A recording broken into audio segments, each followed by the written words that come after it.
would like to invite Sharah Rahman ma'am. It is my privilege to introduce Assistant Professor Dr. Sharah Rahman. She is a consultant ophthalmologist and assistant professor at Bangladesh Eye Hospital and Institute. She holds multiple advanced qualifications including FRCS, FCPS, MRCS, MCPS, FICO, and MBBS.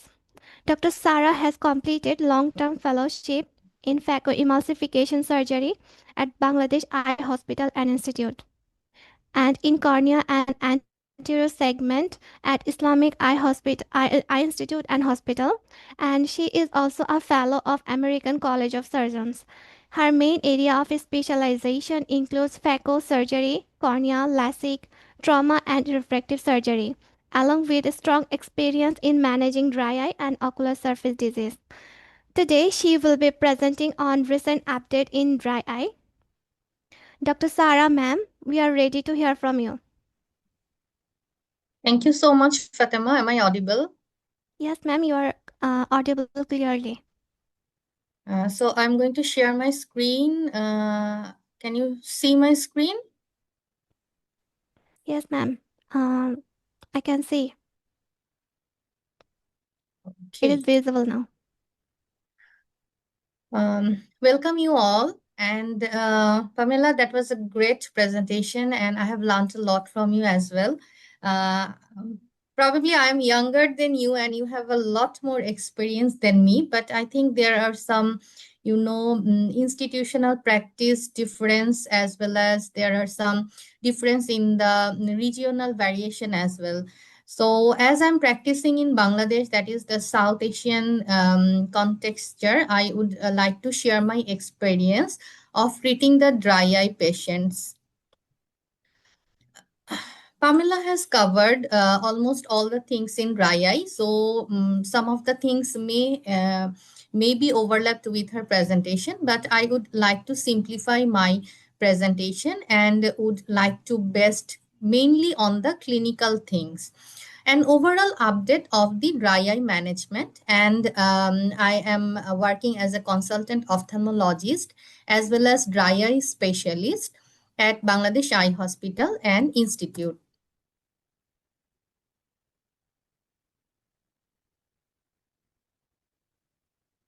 Before going to today's presentation, I would like to share you with three of the picture. So this was one of my dry eye presentation back in 2015 when I was a resident at National Eye Institute and Hospital, Dhaka. And this picture is my daughter's picture. She was about 15 months old at that time. And you can see that it was before COVID that she was watching a tab, which is now become a very common scenario nowadays all over the world. And if you see the second picture, as a young person nowadays, most of the younger generation who are completely depend on the gadget for their professional purpose. So this was a picture of a software engineer who is working like 24/7 on the gadgets. And final picture, we can see that there is an elderly person usually who are suffering from diabetes, who are suffering from hypertension, and according to the age, usually the amount of the natural tear production is usually reduced along with the increasing age. So even after 8 to 9 years, the situation has worsened, and we know that COVID make it more worse because at that period we became more addicted to the screen. So in all these pictures, the common symptom and the scenario correlate are dry eye. So regarding dry eye, there are some risk factors, and these are very common to us. We know these risk factors. These are, first of all, the environment. We know that nowadays commonly we mostly keep ourselves within the wall. We do not go outside most of the time. We are within the air conditioned room. Even in the winter countries, we are within the room heating system. usually a less humidification, and these are causing the dry eyes. Dry eye became more difficult nowadays because this is associated with our lifestyle. These are incorporated with our lifestyle. That's why we cannot overcome our problems from dry eye. This becomes inevitable nowadays. And the second one is sun exposure. Especially, I see that the patient who came to me from the Middle East, like Saudi Arabia or Kuwait, they are suffering more dry eye. And the third one is smoking. Smoking is going increasing day by day. Another one is very cold, like the people from Canada or the people from Europe who are living in below temperature countries. They also suffer from dry eye. There are some allergic medication. Contact lens use is now becoming another very dangerous situation, because people using contact lens, the entrepreneur, the TikToker, the YouTuber, the vlogger, and also just for cosmetic purpose, people are using contact lenses. And the final one is any heat or chemical burn. Along with these risk factors, there are also some risk factors like computer vision syndrome, as I nowadays faced in my regular day-to-day practice. That computer vision syndrome is like becomes COVID was a situation, and computer vision syndromes become so extreme nowadays, so common nowadays, that every single person, including myself, is a patient from computer vision syndrome. We have to rule out whether any systemic disease like rheumatoid arthritis or systemic lupus erythematosus or Sjogren's syndrome, whether the patient is suffering from these, especially the female patients. And last but not the least, the vitamin D deficiency also becoming very severe nowadays. Our eminent Professor Rohit Shetty sir from Narayan Netralaya, he is doing a lot of research regarding the correlation between vitamin D deficiency and dry eye. So we have to evaluate these things also.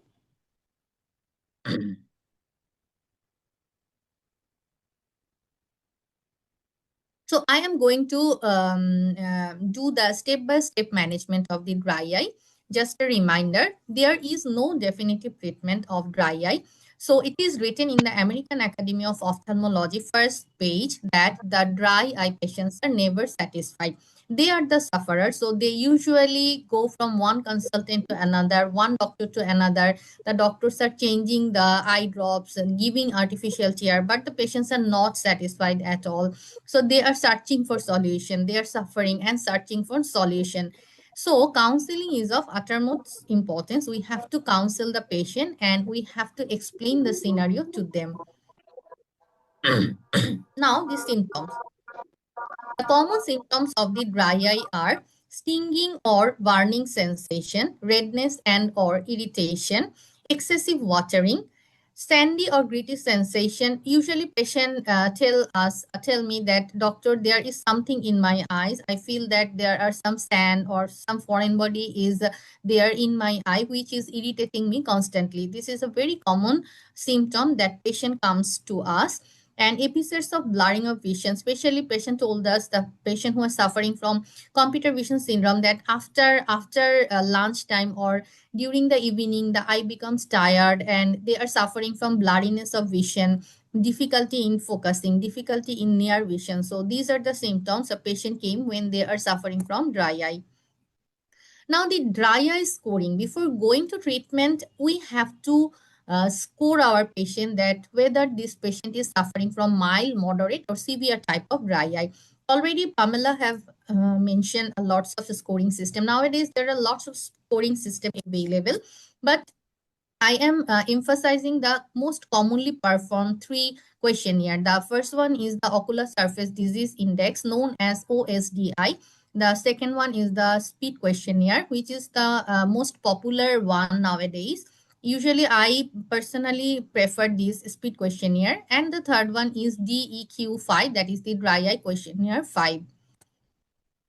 These three questionnaire, they emphasize almost the similar things. If you see that the three things, that is the symptom, sign, and the frequency or intensity of the dry eye, and almost all of them, they are graded from 0 to 4. So the 0 is the almost normal situation, and the 4 is the severe situation. From 0 to 4, the number increase and the severity of the dry eye increase. So the common questions that ask are whether the eye is sensitive to light. These are the symptoms. Whether there is any gritty sensation, any pain or soreness in the eye, any blurring of vision or poor vision is present or not. And the second questions are, when do you feel these things, like whether you are feel these things during reading or nighttime driving or during computer work or your day-to-day life work, like television watching and all these things. And the last things that some special situation like windy condition, areas with low humidity, as we mentioned, in air conditioned room. These are the things whether you feel more severity during this situation. So this is the first questionnaire that we commonly use, that is the ocular surface disease index. It is basically symptom based. The first one is the symptom based. Now, this dry eye questionnaire, that is known as the DEQ5. I'm not going through this because this is almost similar to the speed questionnaire. So I'm going to share the speed questionnaire, which is the most commonly used one. So if you see that speed questionnaire, there are three things, just like the ocular surface disease index. One thing they add, that whether the patient is using any eye drop or not. In speed questionnaire, there are total 28 questions and each question contains 1 mark. And we have to grade from 0 to 28. So out of 28, the patient, how much mark they gain. Based on that, we can score our patient whether the patient is suffering from mild, moderate, or severe dry eye. What I do personally, that I have a converted language of this speed questionnaire to Bengali language, and I usually give this to every patient who came to my clinic, whether the patient is suffering from dry eye or not, doesn't matter. When they are waiting outside, I give this questionnaire to them and they just give a tick whether they have these or not. So whenever the patient came to my chamber, I have a thorough idea whether this patient is suffering from any dry eye at all or severe dry eye or not. So in this speed questionnaire, the first one is the symptom that is similar to the previous questionnaire, that is dryness, grittiness, scratchiness, any soreness, blurring of vision or watering, and any eye fatigue. So we have to just tick whether yes, no, yes, no. And the second one is the frequency. These four symptom, the frequency is like mild, moderate, or severe. 0, that is never, sometimes, often, or constant symptom is present. Third one is the severity. The severity, that is no problem, tolerant, uncomfortable, bothersome, and intolerable. So 0 to 5. And the final one is that whether the patient is using any lubrication or not. So if yes, then how often the patient is using the lubrication. So according to this, we combine the total score, and if the score is more than 20, then we consider him or her as a severe dry eye patient. So this speed questionnaire is a very commonly used nowadays, and also these are available in the online as well. So anyone actually can grade their ocular surface disorder and dry eye patient to mild, moderate, severe. And according to the grading, actually internationally what we are doing, that we are giving treatment to the dry eye patient. So if you do not grade your patient, you cannot you cannot give a proper treatment to the dry eye patient. Because if a patient is suffering from mild dry eye, but you are giving him or her a lippy therapy or IPL therapy, that actually doesn't make sense, because we have to keep the extreme treatment within ourselves. The patient who actually need that treatment, we have to provide. And for this, scoring is very important. Now, if we go to the next thing, that is after scoring, we have to go for the clinical test. We have to remember that dry eye is diagnosed clinically about 99% cases. There is no need for any further investigation. Maybe 1 to 2% patients need some further investigation, but most of the case we can diagnose completely by clinical examination. So the clinical test, there are some traditional tests which can be done, as already Pamela mentioned, in our day-to-day life clinic, and we can go for some investigation as well. So the symptoms, according to the speed questionnaire, we can go to the symptoms and the signs. That is what we have to do, the lid evaluation, slit lamp examination. We have to see the lid morphology and whether there is any meibomian gland disease present or not. And the next one is the tear meniscus height. We can see that normal tear meniscus height is 0.2 to 0.4 microliter. It can be easily tested using a fluorescent dye test. And in case of dry eye patient, usually this tear meniscus height is becoming lower day by day, or very thin or absent tear meniscus height. As a dry eye specialist, I see this like every patient, and we have an idea whether this is normal or not. Whenever we think that this is a patient of dry eye, usually the tear meniscus height is very thin. Now, then the tear volume or tear production, we can do this by Sharma test. I do this every single patient nowadays in my clinic, and I prefer the first one, that is the without anesthesia. Usually without anesthesia, if the patient is suffering from severe dry eye, they will express a severe sign of discomfort, and which actually give me an idea that this patient is a patient of severe dry eye. If the patient is suffering from mild to moderate, when I put the Sharma strip, usually they do not give that much expression.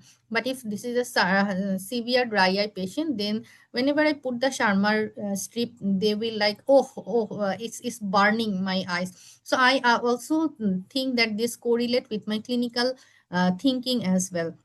The fourth one is the tear film composition, that is osmolarity. We find some frothiness in the meibomian gland, and this is also a sign of dry eye.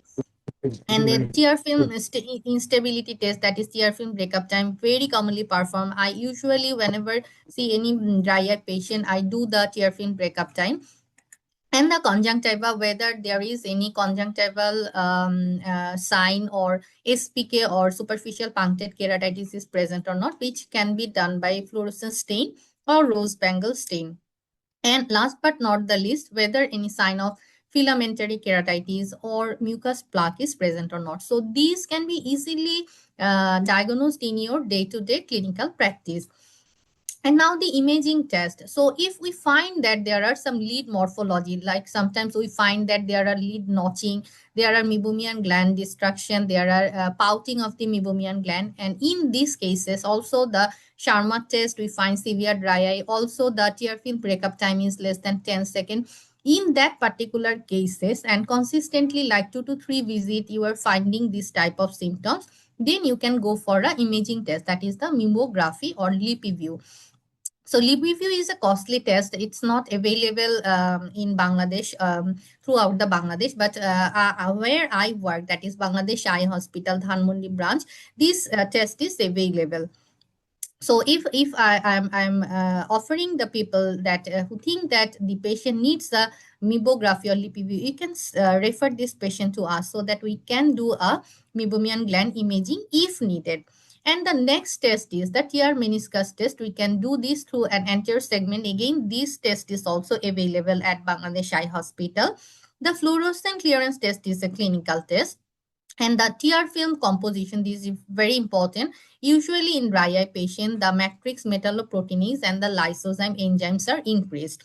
And the impression cytology, this is not available in our country now, but this is another test where we find that in the cornea, the conjunctival goblet cells are there, and also the conjunctival goblet cells are destructed in impression cytology. So this is another test. And finally, the confocal microscopy, where we can see the corneal layers, especially the superficial layer, that is the epithelium and the basement membrane, are desiccated or defective in consistent dry eye disease. So impression cytology, confocal microscopy, these are very sophisticated tests. Most of the patient usually do not need this test.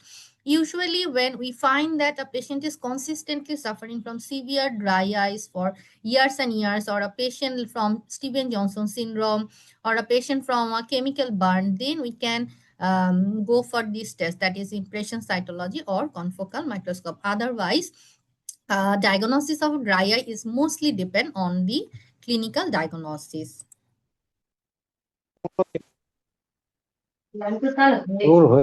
Then this schematic diagram of the fluorescence stain pattern, we can see that mostly absent, then minimal dry eye, that is the minimal SPK in the inferior fornix, and mild 3 and 9 o'clock position, moderate and severe. So the increased severity of the dry eye, the increased number of the fluorescent dot or the fluorescence stain pattern. This is the Oxford schematic fluorescence stain pattern.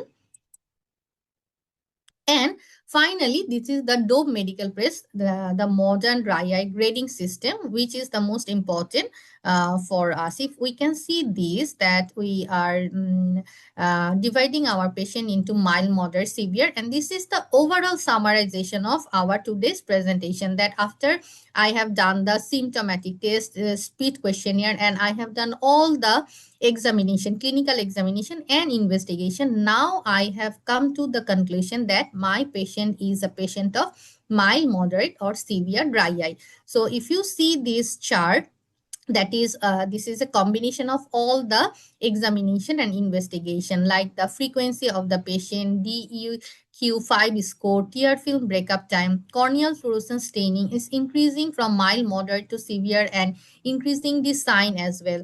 Oxford scheme, that is 10 to 32 dot in the SPK, 32 to 100 dot, and more than 300 dot in the severe dry eye. Sharma test, normal more than 10, as Pamela mentioned, moderate 10 to 5, and if this is a patient of severe dry eye, Sharma test less than 5 millimeter. Conjunctival hyperemia is severe in severe dry eye cases.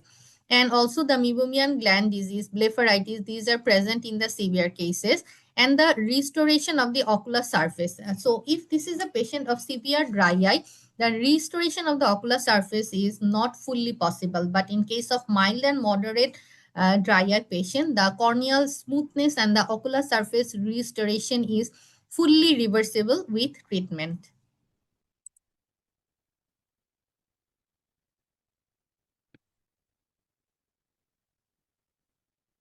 So this is a chart that is taken from the Dew's Dry Eye Diagnostic Brick, that is dry eye workshop, that was a combination and overall comprehensive overview of the dry eye management system. So again, we have already done our grading and scoring of the dry eye, that is mild, moderate, severe and very severe. Number 4 is very severe. So just see the arrow, that what is the recommended management. So the recommended management for mild dry eye, we have to know that this is lifestyle modification. As I have mentioned, that dry eye is become inevitable nowadays, and dry eye is a part of our life. So what we have to do is we have to incorporate this dry eye management in our day-to-day life. Like you cannot tell a software engineer or a banker who is completely dependent on the device that stop using your device. You cannot tell anyone. Like you cannot tell me like I have dry eye because I am performing ophthalmic surgery under microscope, under high intensity light. You cannot tell me that Dr. Sharah, leave your job, you have dry eye, so you stop doing operation. So what we have to do is we have to balance both dry eye as well as work life. So this is very challenging. So whenever there is any patient of dry eye, first we have to do is we have to educate our patient that you are suffering from dry eye. So you have to go for some lifestyle modification. That is the patient education. Like you have to go for some diet modification. You have to drink plenty of water. You have to drink plenty of vitamin C containing fluid, green leafy vegetable which contain antioxidant, which will help your corneal epithelium to become healthier. So lifestyle modification is very important. And then the lead therapy, that is lead hygiene maintain, very important. give some warm compression. You can use a moisture chamber goggle. You can avoid the air condition as much possible. So these are the things. And in usually in mild dry eye, we just give tear supplement, nothing else. Lifestyle modification and tear supplement. That's it. When the patient is suffering from moderate dry eye, then in this case we use the anti-inflammatory drop along with the mild dry eye treatment. When the patient is suffering from severe dry eye, then we start the autologous serum along with the treatment of mild and moderate, that is grade 1 and 2. And when there is severe dry eye, we have to go for some surgical intervention. So this is the idea of the dry eye management, that is step by step management. If the patient is suffering from mild dry eye, we have to do just go for the dry eye treatment, mild management, not the moderate one, not the severe one. So treatment according to the severity and which artificial tear, what is the preferred time to provide which artificial tear at which grade of dry eye. So this is the main thing, that is the lifestyle modification. If we can see this lifestyle modification, there are 6 things what we can do at our home, very easy to maintain if you make it a habit. So the first one is the warm compression over the eyelid. Here you can take a handkerchief like this, a handkerchief, and then put the handkerchief in a warm water and then press the handkerchief and put over your eyelid. Here the meibomian glands are here, and you press the meibomian gland and give warm compression for 5 minutes. You do it every night. You make it a habit. Better to do it 2 times, but if not possible, then at least do it at night. Like what we call brush your teeth to keep your teeth healthy. Right. So we can tell our patient that just give warm compression for 5 minutes before you go to bed, and this will keep your eyes healthy. So it is very doable, and we have to do this for our patients. And the second one is wear sunglasses. This our patient can easily do. Like whenever you are going outside, you use a sunglass so that the ultraviolet ray cannot enter into your eyes. Clean your eye margin area, eyelashes. Keep your lashes clean. The female who are using any makeup, clean your makeup, eye makeup clearly. These are the things we have to tell our patients. Use a humidifier, that is avoid the artificial tear, or humidifier, and stay hydrated. This is very important. If a patient is suffering from dryness, her eyes or his eyes will be dry. And the most important thing, that is the 20-20-20 rule. So I think last year our World Sight Day campaign was keep your eyes healthy at your workplace. So we were worldwide doing this campaign of 20-20-20 rules. That is, everyone is nowadays using gadget. So whenever you are using any gadget, if you watching anything that for 20 minutes, then close your eyes for 20 seconds, take a break, and look 20-meter distance. So this is a 20-20-20 rules awareness, and people can make it a habit easily. And encouraging blinking. Normally the blinking rate is about 10 to 12 per minute, and nowadays what we can see that after watching any type of device, this blinking rate became reduced to 1 to 2 times daily, 1 to 2 times per minute. See, from 12 per minute to 1 to 2 times per minute, people are forgetting to blink. They are watching the devices like this without blinking, big eyes, and this is making their eyes more and more dry day by day. And finally is the stay in sunlight for at least half an hour per day, especially before 11. What this will help? This will reduce the vitamin D deficiency, which is another cause of dry eye. In mild dry eye, the just lifestyle modification is enough, and along with this, we use the low viscous artificial tears, that is the diquaphosphate sodium, povidone, carboxymethyl cellulose. In mild dry eye, please do not use the thick like hylocommode. I have seen many patients came to my chamber from periphery that mild dry eye, nothing serious, but they are using the paraffin, they are using the hylocommode, hylodual, this type of drops which should be used in severe dry eye cases. A simple artificial tear, simple povidone based artificial tears is enough for this patient along with the lifestyle modification. So in case of mild dry eye, these are the choice of artificial tear, that is the dicofossil sodium, povidone, carboxymethyl cellulose, and polyethylene glycol. Now the moderate dry eye. So moderate dry eye, mild treatment must be there, and along with that we have to add more. So usually in moderate dry eye we use the low dose anti-inflammatory drop. I personally prefer loteprednol, but fluoromethanol is working as well. And anticollagenase, sometimes if the patient is have severe dry eye and symptoms, doxycycline helps. A short course of doxycycline usually help in healing of the corneal epithelium. And moisture chamber goggles at the night before go to bed. The artificial tear, usually in moderate dry eye, we go for the gel forms, that is the sodium hyaluronate, hypromelose, and the carmelose sodium, liquid paraffin. These are the drug of choice in case of moderate dry eye. In this case, we may use the temporary punctal plug.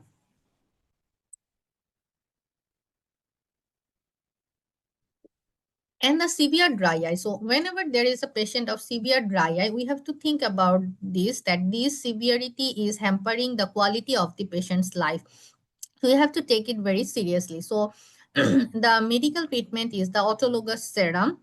We can put bandage contact lens, as Pamela mentioned about the Procera, though Procera is not yet available in our country, but I have seen in many conferences that they are using the Procera. So Procera or bandage contact lens, we are giving this for the severe dry eye patients. And in this case, we have to go for the severe, that is potent steroid, prednisolone or dexamethasone. We may use cyclosporine and the leafy tea grass that increase the tear production. And also the tear combination can be used. Like I personally prefer nighttime coverage in case of moderate to severe dry eye. Like soft and liquid paraffin, wood alcohol, this can be used, or 2 or 3 artificial tear combination in case of severe dry eye can be used. And in this situation, we use the surgical treatment, that is permanent punctal plug by cauterization or stitch can be given. And in this stage, we can go for the lippy flow or the new therapy or the IPL therapy. These are usually given at the severe dry eye stages.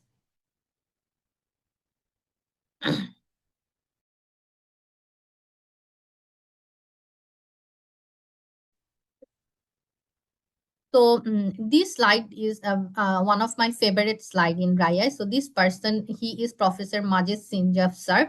He's one of my mentor and very eminent ophthalmologist. He was one of the examiner of my FRCS Edinburgh exam when I gave the exam at the Royal College of Scotland, Edinburgh. He was one of the examiner. So I have like attended several workshop of dry eye of Majid Sinjaf sir. So you can see that dry eye is a vicious cycle. So I will just put the summarization here. If you find that your tear film breakup time is more than 10 seconds, but Sharma, the tear film production is less, that is the innate immunity. Here, the innate immunity is the causative agent here. See, Tibat is more than 10 seconds and Sharma test less than 10 millimeters. So Tibat is better. That means his or her surface stability is okay. So in this case, cyclosporine is the drug of choice. You know, we have some confusion when to use the cyclosporine and when to use the leafy tea grass. So you cannot use cyclosporine and leafy tea grass as you want whenever I am using this. No, but we have to be very specific. If you have tear film breakup time better, that is more than no tear film breakup time, epithelium is absolutely all right, but the tear production, that is the Sharma test, it is less than 10 for consistent finding, then you can use start cyclosporine. And the second one is tear film tear film breakup time is less than 10 seconds, then you have to use the leafy tea grass. So leafy tea grass to increase the tear production, you have to remember. So whenever there is tear production, is less than 10 seconds, as well as tear film breakup time is less, epithelium is desiccated. In that case, leafetigras really works. So these two situations, if the TBUT is better, cyclosporin is the drug of choice. If the TBUT as well as Sharma test are poor, then we can go for leafetigras. How to make autologous serum? So what we have to do, we have to collect 10 ml blood, and then we have to keep it in the Rollo machine, and then dilute with 20 ml of 0.9 saline. So 20 ml and 10 ml, total 5 ml, total 25 ml. From blood, we have to make the serum first. So 10 ml blood will produce 5 ml serum, and this 5 ml is mixed with 20 ml of normal saline. So total 25 ml autologous serum is prepared. We divide it in 5 ml bottle, that is 5 bottle that give to the patient. Patient may use it for 1 to 2 months, and then again we have to make another 25 ml bottle of autologous serum. So nowadays we prefer the preservative-free eye drop because it reduces the corneal cell toxicity and reduce the burning sensation and discomfort. So there are some journal and article shows that the ocular surface disease score is reduced 50% if we use the preservative free solution, as we are using these drops for a long time, like people are using artificial tear for long time. That's why the 94% patient prefer preservative free eye drop nowadays, especially the artificial tears. So just before finishing my presentation, I want to share a scenario of one of my patients. So he was a 45-year-old male, came to me with a severe dry eye. He was going from one doctor to another. He came from outside, I guess from Chittagong, and he is a professor of university, and changing patient from one by one, using 3 to 4 artificial tear, all the brands he has used that are present in the market. He was using artificial tear for last couple of years and changes doctor several times. Speed questionnaire, his score was 4, that is severe dry eye. And on examination, I have found that his Sharma test was 2 and tear film breakup time was 5 seconds. There was diffuse SPK all over the cornea, and I did a lippy view test in this patient. So this is a lippy view test. If you can, sorry.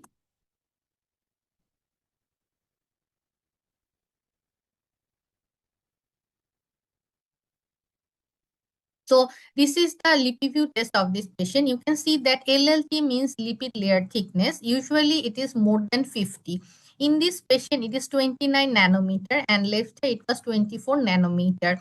And the second thing what we see is partial blink. Normally, we do not prefer partial blink. We prefer full blinking. So out of 13, the 7 were partial blinking, and in left eye, out of 10, 1 was normal blinking. Almost all the blink were partial blinking in this patient. And the final thing that we see, the meibomian gland, whether they are parallel to each other, they should be straight, but here these are tortuous and truncated. So these are the sign of the damage of the meibomian gland due to severe dry eye in the lippy view test. So lipid view interpretation or meibomian gland imaging. So the normal eye, the lipid layer thickness should be more than 50 micrometer. Partial blinking is almost normal or no partial blinking. The gray lines are uninterrupted, and the meibomian glands are parallel, straight, and in full length. So when we should go for a lippy flow? So lippy flow, if the lipid layer thickness is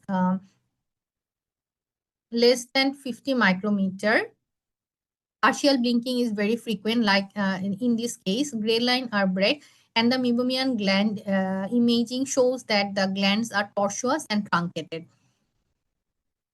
Also, the clinical findings are present there that, sorry, that this patient is suffering from severe dry eye. Now, I have done the lippy flow of this patient. You can see.